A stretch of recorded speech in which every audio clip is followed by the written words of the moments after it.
guys, welcome to Spoken English with Kiruba. Today we learn about subjective pronoun. அதாவது இன்னைக்கு நம்ம subjective pronounனா என்னன்னு பார்க்க போறோம், அது எங்க யூஸ் பண்ண போறோம்னு பார்க்க போறோம், அதுக்கு என்னென்ன எக்ஸாம்பிள்ஸ் இருக்குங்கறத நம்ம இப்ப பார்க்கலாம். ஓகே guys, இப்போ நம்ம டாபிக் உள்ள போகலாம். Subjective pronoun அப்படினா அதாவது ஒரு two sentences இருக்கு, அதாவது two words ஒரு சென்டென்ஸ்ல two words இருக்கு அப்படினா அதுல முதல்ல வரக்கூடியதை நம்ம சப்ஜெக்ட் அப்படின்னு சொல்லிட்டு சொல்லுவோம். ஃபார் எக்ஸாம்பிளுக்கு நான் வந்துட்டு ஒரு சென்டென்ஸ் சொல்றேன்.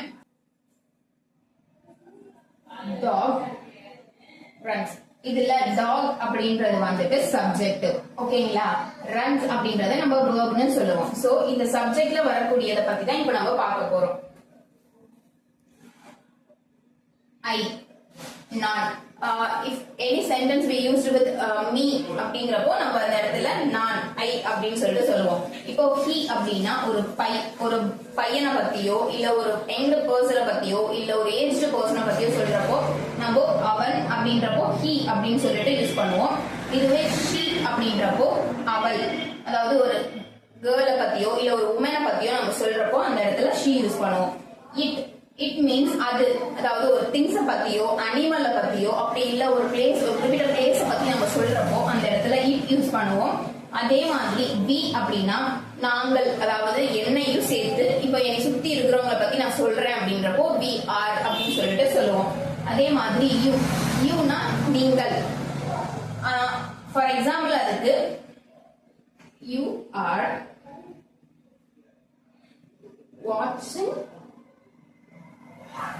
TV. You are watching a TV. நீங்க எல்லாரும் டிவி பார்த்துட்டு இருக்கீங்க அப்படின்னு சொல்லிட்டு சொல்றோம் இல்லையா, இதுல you வருது இல்லையா, இதுதான் சப்ஜெக்ட். அடுத்து they அப்படின்னா நிறைய அப்படின்னு சொல்லிட்டு சொல்லுவோம். அதாவது நிறைய இருக்கக்கூடிய திங்ஸா இருக்கட்டும் இல்ல அனிமலா இருக்கட்டும் இல்ல ஒரு பிளேஸ வந்து நம்ம குறிப்பிட்டு சொல்லாம காமனா சொல்றப்போ they அப்படின்னு சொல்லிட்டு சொல்லுவோம். அவர்கள், அதாவது ஒரு டாக், இப்போ வந்து டாக்ஸ் எல்லாம் நம்ம டாக்ஸ் அப்படின்னு சொல்லுவோம் இல்லையா, அந்த இடத்துல நம்ம they யூஸ் பண்ணலாம். ஓகே गाइस, இப்போ இதுல ஐனா என்ன, ஹீனா என்ன, ஷீனா என்ன, இட்னா என்ன, வீனா என்ன, யூனா என்ன, தேனா என்னன்னு பார்த்தோம். அடுத்து நம்ம பார்க்க போறது இதுக்கான எக்ஸாம்பிள்ஸ் பார்க்கலாம்.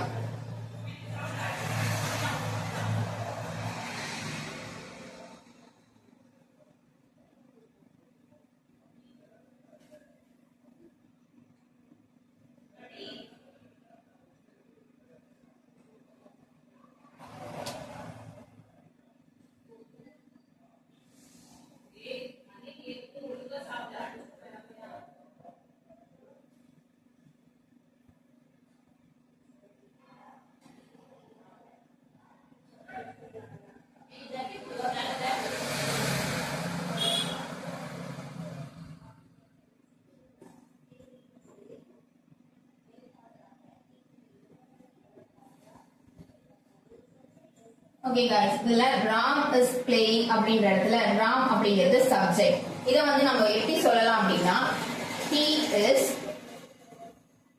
playing அப்படின்னு சொல்லலாம். அதே மாதிரி மீனா அப்படின்றது வந்து சப்ஜெக்ட். இது வந்து ஒரு கேர்ளை பத்தி வர்றதுனால நம்ம அந்த இடத்துல she யூஸ் பண்ணலாம். Example, she is dancing. அடுத்தது Ram and Meena, both of them are persons இல்லையா, சோ இந்த இடத்துல நம்ம என்ன யூஸ் பண்ணலாம் அப்படின்னா they யூஸ் பண்ணலாம். ஓகேங்களா? they are sing. அவங்க ரெண்டு பேருமே பாட்டு பாடிட்டு இருக்காங்க அப்படின்றப்போ they are sing அப்படின்னு சொல்லிட்டு சொல்லலாம். Okay guys, I means me, என்னை. கவின் looks me, கவின் என்னை பார்த்தான் அப்படின்னு சொல்றப்போ அந்த இடத்துல I அப்படிங்கிறது மீயா மாறி வருது. சோ he அப்படிங்கறத வந்து நம்ம அட்ஜெக்டிவ்ல வந்து him அப்படின்னு சொல்லிட்டு சொல்லலாம். அவனை.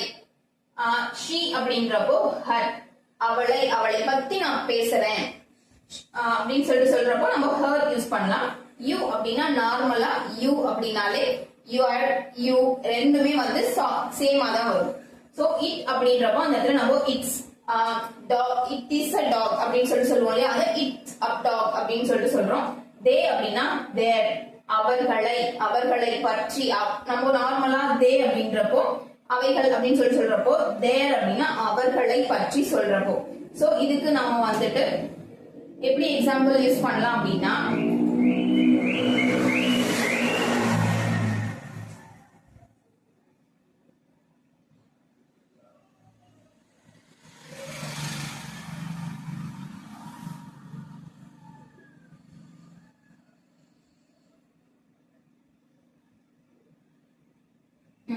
இதுல her அப்படின்றத யூஸ் பண்ணி நம்ம சொல்லலாம். Ramya says her sister is beautiful. அதாவது ரம்யா என்ன சொல்றாங்கன்னா தன்னுடைய சிஸ்டர் வந்து அழகா இருப்பாங்க அப்படின்னு சொல்லிட்டு சொல்றதுனால அந்த இடத்துல her யூஸ் பண்றாங்க. சோ அதுதான் adjective. அதாவது ஒரு சென்டென்ஸ் சப்ஜெக்ட்டுக்கு கொஞ்சம் அழகு சேர்க்கக்கூடிய விதமா வர்றதுனால அதை வந்துட்டு நம்ம adjective அப்படின்னு சொல்லிட்டு சொல்றோம். ஓகே गाइस, இப்போ உங்களுக்கு சப்ஜெக்டிவ் ப்ரொனவுன்னா என்னன்னு தெரிஞ்சிருக்கும், பொசசிவ் அட்ஜெக்டிவ்னா என்னன்னு தெரிஞ்சிருக்கும். அடுத்து நம்ம பார்க்க போறது ரொம்பவே இம்பார்ட்டன்டான ஒரு டாபிக். இப்போ நம்ம பார்க்க போறது 5W1H. 5W's என்னன்னா இப்போ நம்ம பார்க்கலாம். who, why, where, what, when. 1H என்னன்னா how. இது எங்க யூஸ் ஆகும்னு பாக்குறீங்களா? ஒரு இடத்துல क्वेश्चन கேட்கிறதுக்கு நமக்கு இது யூஸ் ஆகும். இதை யூஸ் ஆகாம நம்ம எந்த ஒரு क्वेश्चனையும் யார்கிட்டயும் கேட்க முடியாது. சோ அதுக்காக அதோட எக்ஸாம்பிளோட இப்ப நம்ம பார்க்கலாம். who அப்படின்னா யார், why அப்படின்னா ஏன் அப்படின்னா எதற்கு, where அப்படின்னா எங்கே, what என்ன, when எப்பொழுது, how எப்படி. இப்போ இதுக்கான எக்ஸாம்பிள்ஸ் நம்ம பார்க்கலாம். who அப்படின்னா who are you, நீங்கள் யார் அப்படின்னு क्वेश्चन கேக்குற இடத்துல who are you. why, whyனா ஏன் எதற்கு. why are you late, நீ ஏன் லேட்டா வந்த. where are you going, நீ எங்க போற. what என்ன. what is your name, உன்னுடைய பெயர் என்ன. when எப்பொழுது. when you are come back, நீ எப்பொழுது திரும்பி வருவ. how எப்படி.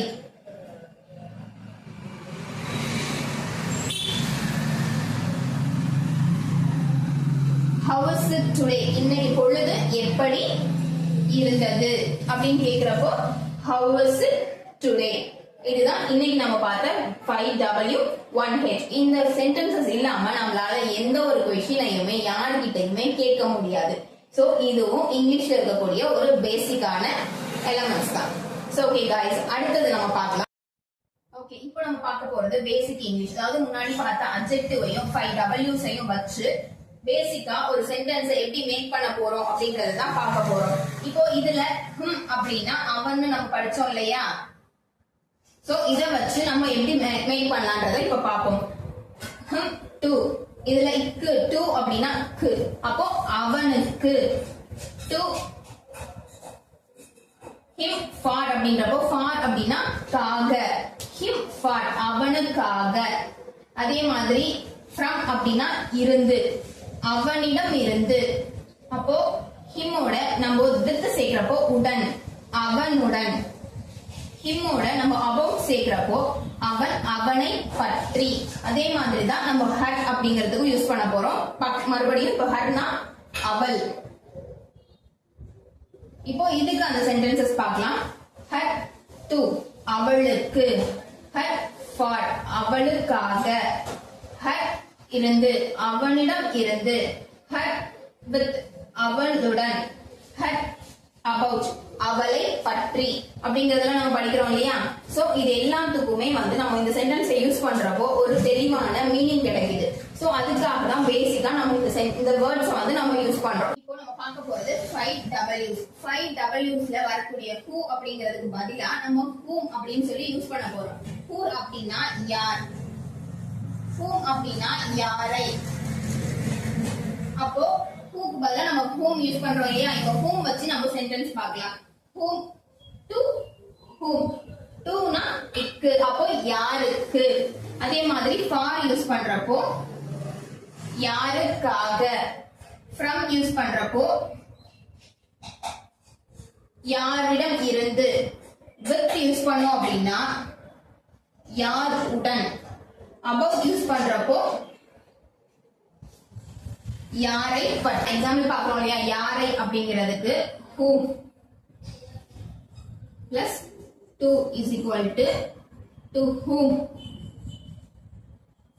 இதுக்கு எப்படி சொல்றோம் யாருக்கு அப்போ யாருக்குன்னு வரும் இல்லையா அடுத்தது who plus for whom அப்படின்னு வரப்போ யாருக்காக அப்படின்னு சொல்லிட்டு வரும் சோ இத வச்சு இந்த இப்ப மீதி இருக்கக்கூடிய where why what when இது எல்லாத்துக்குமே வந்து இங்க இருக்கக்கூடிய to for from with about use பண்றப்போ ஒரு ஃபுல்ஃபில் ஆன ஒரு சென்டென்ஸ் கிடைக்கும் சோ இதுதான் இன்னைக்கு நம்ம பார்த்திருக்கோம் இல்லையா இந்த 4 டைப்ஸும் தான் ரொம்பவே இங்கிலீஷுக்கு மெயினான விஷயங்கள் இத வச்சு நம்ம யூஸ் பண்றப்போ நம்மளால பேசிக்கா இங்கிலீஷ் லாங்குவேஜை ஈஸியா கத்துக்க முடியும் ஓகே गाइस இன்னைக்கு பார்த்தது உங்களுக்கு யூஸ்ஃபுல்லா இருக்கும்னு நினைக்கிறேன் இதே மாதிரி வீடியோஸ் பார்க்கிறதுக்கு என்னோட சேனலை சப்ஸ்கிரைப் பண்ணிக்கோங்க